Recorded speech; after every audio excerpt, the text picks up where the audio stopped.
On Friday, White House Press Secretary Josh Earnest told reporters there was a stark difference between the cases of U.S. Army whistleblower Chelsea Manning and NSA whistleblower Edward Snowden. There are some important differences, including the scale of the crimes that were committed and the consequences of their crimes. Obviously, as Chelsea Manning has acknowledged, and as we have said many times, the release of the information that she provided to WikiLeaks was damaging to national security. But the disclosures by Edward Snowden were far more serious and far more dangerous. On Friday, a campaign supporting Edward Snowden delivered a petition with more than 1 million signatures to the White House demanding a pardon. Jeremy Scahill, what Josh Earnest said in differentiating Snowden from Chelsea Manning. Well, I mean, there are clear differences between what Chelsea Manning did and the way that Chelsea Manning has been treated and Edward Snowden. But I do reject the idea that they're using Edward Snowden as sort of a step ladder to justify this. The reality is that President Obama should have issued a full pardon to Chelsea Manning and should have never allowed the kind of abuse that she's endured to go on for this period.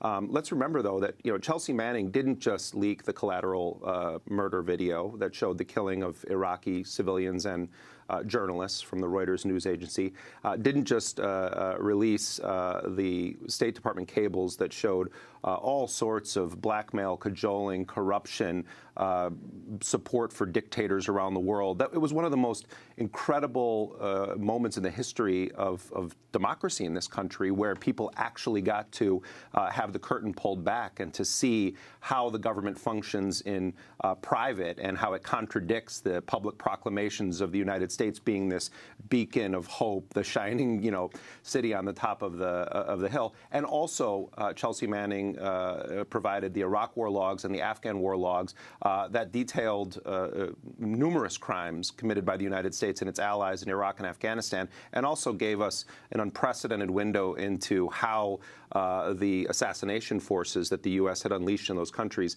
functioned. But not a single document that Chelsea Manning is known to have released was a top-secret document. And I think that's a technical distinction from what Edward Snowden did. And I think that that's part of why Josh Earnest is saying this. But let's be clear. Edward Snowden also is a whistleblower deserving of an embrace from people who believe in democracy. We understand now, the breaking news today was that the Russian government is saying it's extending Edward Snowden's ability to stay in Russia for 2 more years, and a senior Russian official rejected the suggestion by former acting CIA director Mike Morell that Snowden should be handed over to the U.S. by Putin as a thank you gift to the incoming President Donald Trump. And the Russian Foreign Ministry said it's curious that a former director of the CIA actually views the giving of people as a gift, and it says a lot about the United States. But no, I think that the White House is using Edward Snowden in an attempt to justify the commutation of the sentence of Chelsea Manning. I'm ecstatic that Obama did even this. I think he should have gone farther and issued a full pardon to One Chelsea of the Manning. things Josh Earnest said, and this was before the announcement that the sentence of Chelsea Manning would be commuted, when talking about Edward Snowden, is he went to a country that is an adversary. Well, first of all, that's an outright lie. When Edward Snowden was in midair on the way to Moscow, the United States headed to Latin America. Right. Well, we don't know exactly where, but we understand somewhere in Latin America.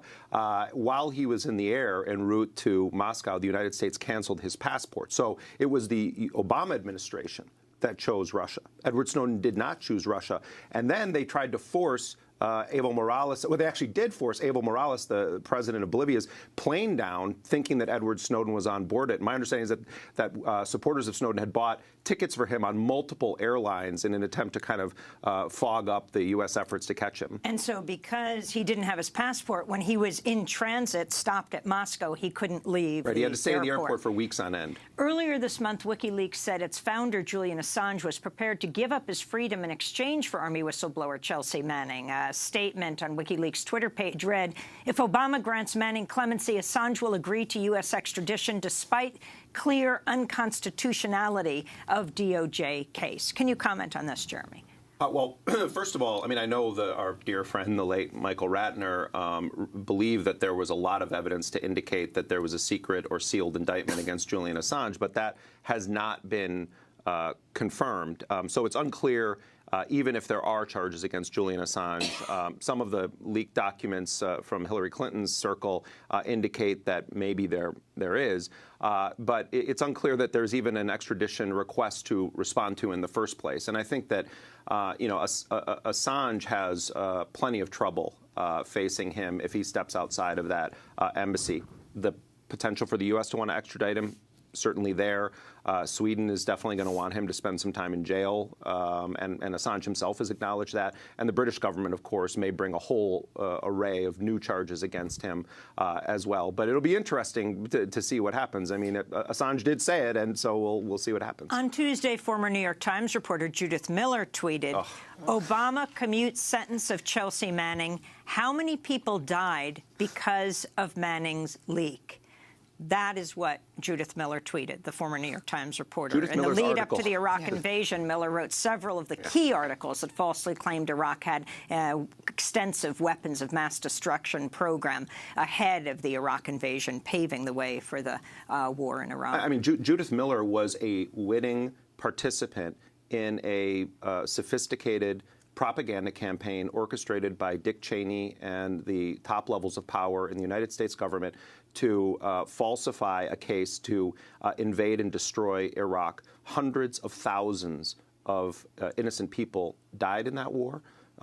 Thousands of U.S. soldiers were killed in that war.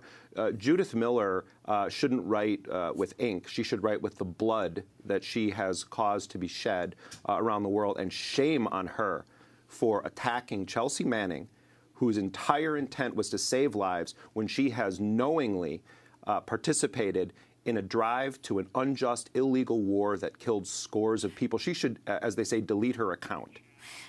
Chase Strangio, as we wrap up, your final comment, and do you know what Chelsea Manning will be doing when she gets out of Leavenworth? I have no doubt that Chelsea Manning will continue to just absolutely fight for all of the principles that she has long stood for, continue to engage in a campaign of advocacy for transparency, for transgender justice, for the justice of so many people. And I have no doubt that today she, as she always is thinking about other people like Leonard Peltier and other people who are still awaiting to hear about the commutation of their sentences. The pardon of General Cartwright? Well, General Cartwright was part of the official leaks program, where the White House wants to put out information that they feel makes them look glorious, like as we saw John Brennan and others do in the Navy SEAL raid on Osama bin Laden. What this boiled down to was Cartwright leaked information about the Stuxnet virus, and he appeared to have done it with the permission of the highest levels of power in the Obama administration. It's unclear if Obama himself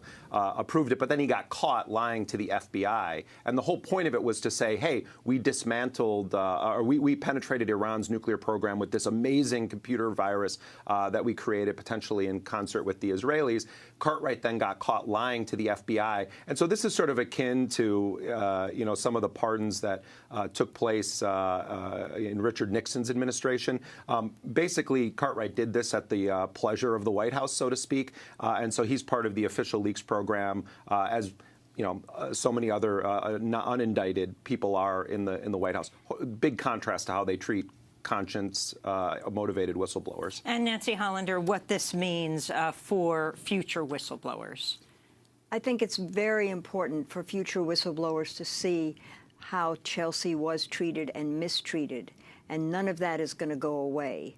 But at least the president has reduced her sentence, but we've always been concerned, and Chelsea's been concerned, that future whistleblowers will be afraid to come out and step forward. And Chelsea will be out there doing service to her community, and she can't wait to do that. Nancy Hollander, appellate attorney for Chelsea Manning.